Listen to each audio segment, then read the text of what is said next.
just a bit as the shot knocked out of play and into the crowd. It's 2-0 Rangers, but if not for the play of Manny Legace, it would be an awful lot worse. With a home loan from Superior Bank, you can consolidate high-interest debt into one lower monthly payment. We went from 6 payments to 1. We were able to consolidate our credit card debt into one lower monthly payment. I was able to drop about 5 payments a month. It's great to have money left over every month. Even if your credit is less than perfect, call Superior Bank now at 1-888-678-7777. Thank you, Superior.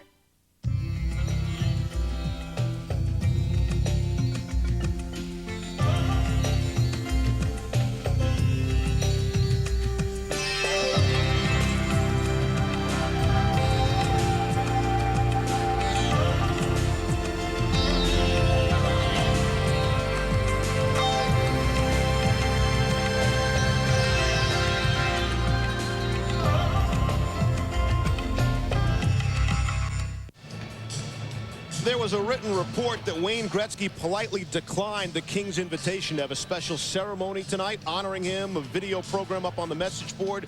Well, we spoke to Wayne this morning, and he said he was never asked about it.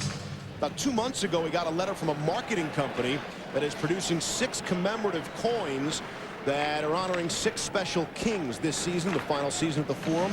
And they asked Wayne to be one of the 6, and he said, no, not while I'm still a New York Ranger, while I'm playing. Wayne said he was never asked about any kind of ceremony prior to tonight's game. Not that he would have participated anyway, Barry, but there was some miscommunication on that and wanted to clear it up.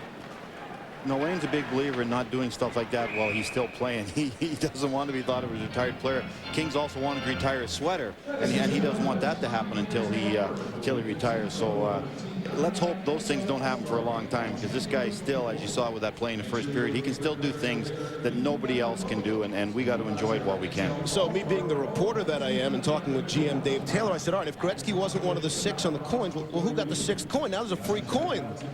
Larry Robinson. Larry Robinson? Gave it to the head coach. I would have got like a penny.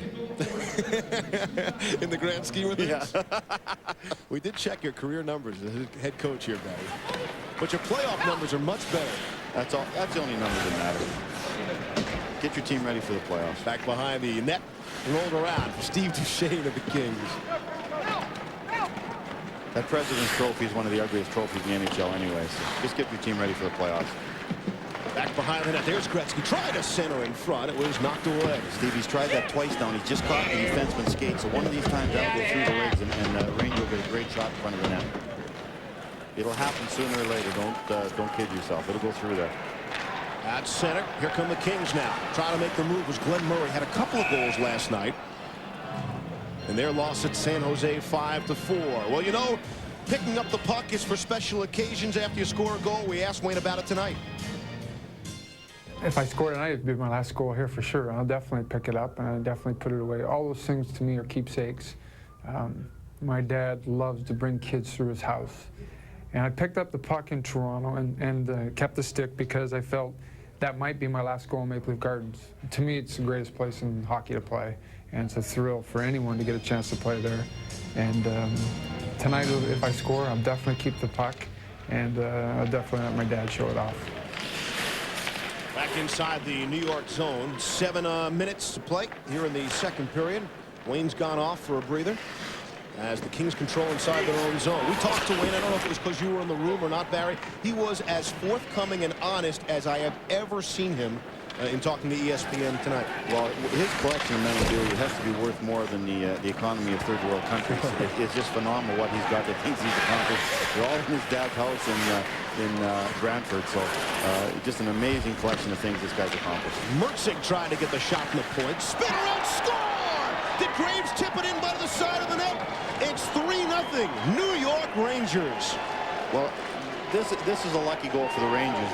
2 things happened. The Ranger defenseman fanned on the puck, but yet it goes by the 2 Kings forwards that are forechecking. The guy in the slot throws it at the net, not knowing Graves is there, and Adam Graves just happens to be at the side of the net, and I believe he touches. There's the fan, there's the puck, and Adam Graves is outside the crease, smartly keeping his feet outside the crease, but Johnny on the spot touches the puck in net. There's the fan. That's unlucky. Traps 2 Kings right here.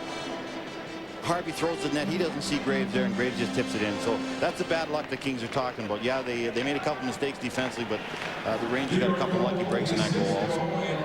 The only period so far this season the Kings have outscored their opponents was in the first, and they're being outscored 3-0 here in the first period at home tonight.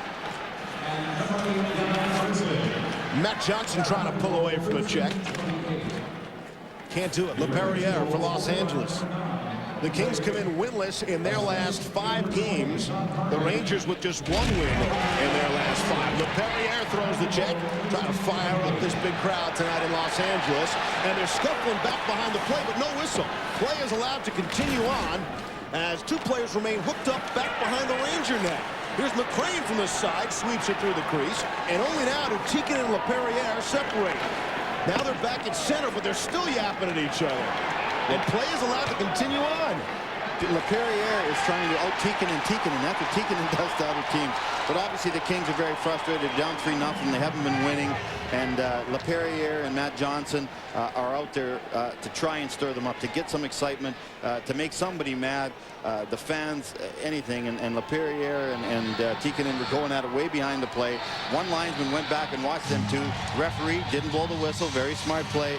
And things deteriorated from there. But we'll take a look. But Tikinen's not going to do anything stupid here. This is what Teak does to everybody else. Look at Teak. Where's my head? My hands. I'm not touching anybody. It's his fault. His fault.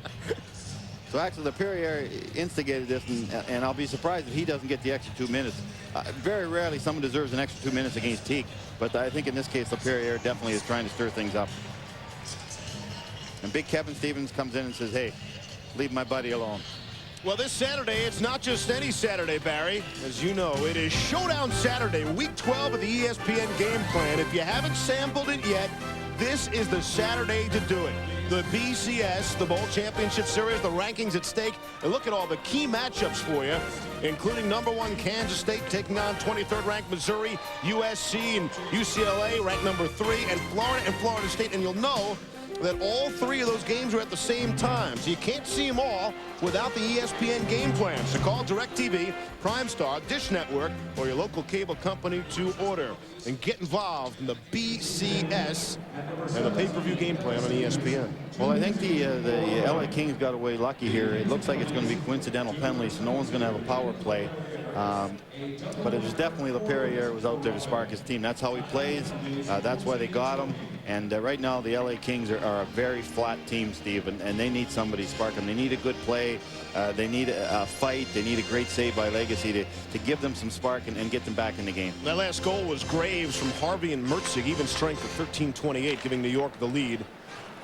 LePerriere picks up 4 for roughing, Tikin 2 for roughing, and Stevens 2 for roughing. So that's where we stand on the penalty. 5.5 to play here in Los Angeles. The house that Melrose built. Former Kings coach Barry Melrose. I rented it for a year. How's about it? Alongside Barry, Steve Levy here on National Hockey Night here on ESPN 99. But I'll tell you, this was the greatest building in hockey for about 2 months. It was fabulous. And it hurts me to see games now where there's not full houses, 7,000, 8,000 people here. Chance knocked aside. Cloutier was there to cover the angle. Shots are 10-5 in favor of New York, and we've got a penalty coming up there. Looks like a slashing call. It's a slashing behind the play, and I believe it's on Alexei Kovalev, I believe. Yes, I think, or Sundstrom. Sundstrom's going to the penalty box. So behind the play, and Schicky saw it, and Sundstrom goes to the penalty box. So we're going to see a Kings power play now, Steve, that is struggling mightily of late. That's very kind, Barry, of you to say that. The Kings actually, they had a power play goal last night, and it was their first power play goal in some 338 minutes of hockey. Larry Robertson was great on the power play. Well, actually, the LA Kings have scored more shorthanded goals of late. The last 5 games in their power play has scored, so that's a bad combination. Over the last 15 games, the Kings have allowed more shorthanded goals than they have scored power play goals. 5-4. That's downright embarrassing. The penalty is Sundstrom on the slash at 14:59. This is the Kings' first power play of the night. As they look to set it up with Jokinen. Murray is playing the point, Barry. Forward on the point. Your theory there? I hate forwards on the point because it ends up shorthanded goals against you. I think it hurts you more than it gives you. But right now, the Kings without Blake, Galley hasn't played exceptionally well. They got Duchesne to make their power play better, and really, it certainly hasn't worked that way. So nothing that the Kings planned at the start of the year is working for them. Inside the zone, let's just set it up with Robitaille. On with Jokinen and Siplikov. There's Murray with the big shot from the point. Knocked down in front. Robitaille trying to get out of his skates. And the Rangers' John McLean able to knock it away. Still set up pretty well here. Duchesne couldn't take it away, and Gretzky does. And Wayne will go for a change as the Rangers look to clear in, but it's a turnover at center ice, and quickly back come Los Angeles. Siplikov had 2 Rangers in front of him, including big Peter Popovic, and it's knocked aside. Rangers with a shorthanded break here. Adam Graves, so 2-on-2 as they hit the line. Graves shoots it just wide of the net. McLean will get to it, and it's back out of the zone. To expound on my theory of forwards on the point, sometimes you have to do it, but a forward back there is thinking offense totally, okay? A defenseman back there like a Duchesne, he can play both positions, but when the forward goes back there, he's going to cheat and take chances, and that's how you get shorthanded goals against. Poked at center, 30 seconds left in the penalty to Sundstrom. That shot, a big glove save from way out by Dan Cloutier. And we get the whistle with 25 seconds left in the man advantage. And an LA King player just came in and is safe at second base. Little Ray Ferraro slid in there and hugged the bag. Right there, we talked about Cloutier.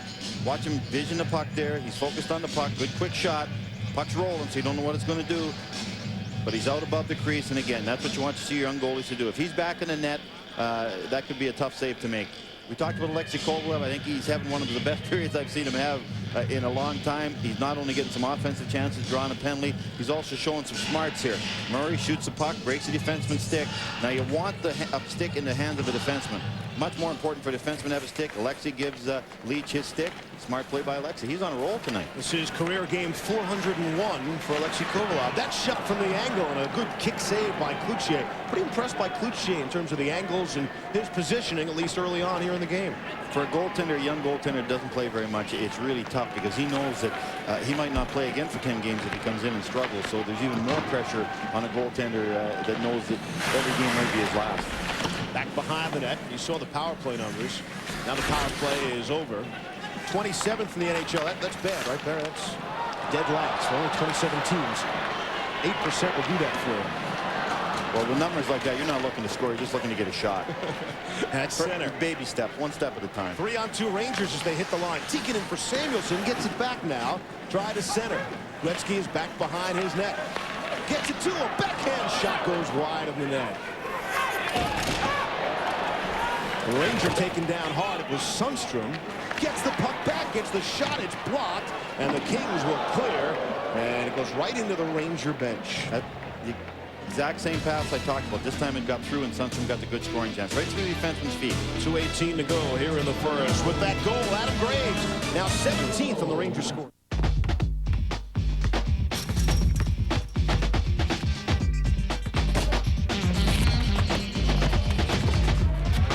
Let's see. Whoa. Right hand. Nah, let's switch it to the left. Two hands. Nah. Dunk on him? Let's save it. Oh, here we go.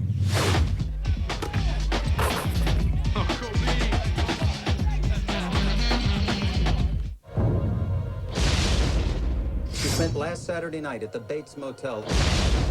Something is wrong out there, and I have to know what.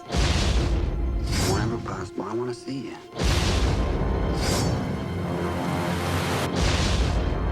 Mother, she just goes a little mad sometimes. Oh, God! Mother! Psycho, rated R. Starts Friday, December 4th. 2:18 to play here in the first. When we're done, we'll send you back to the ESPN News Network. Mike Keenan still going for 500. And Coley handing out a stiff penalty. Colin Campbell at the league office. That's call coming up on the new Dodge Intermission Report. Face off to the left of Legacy. And the Rangers get to it back out at center. Matthew Schneider on with Peter Popovic. And the Rangers are just dying to get a centerman that can win draws consistently. That's been one of their weakest areas so far. So Manny Malhotra took the draw there. They don't have a guy that consistently goes and takes the draws on either end of the rink. And if you're going to win anything in hockey, you must have that type of centerman. Out at center now.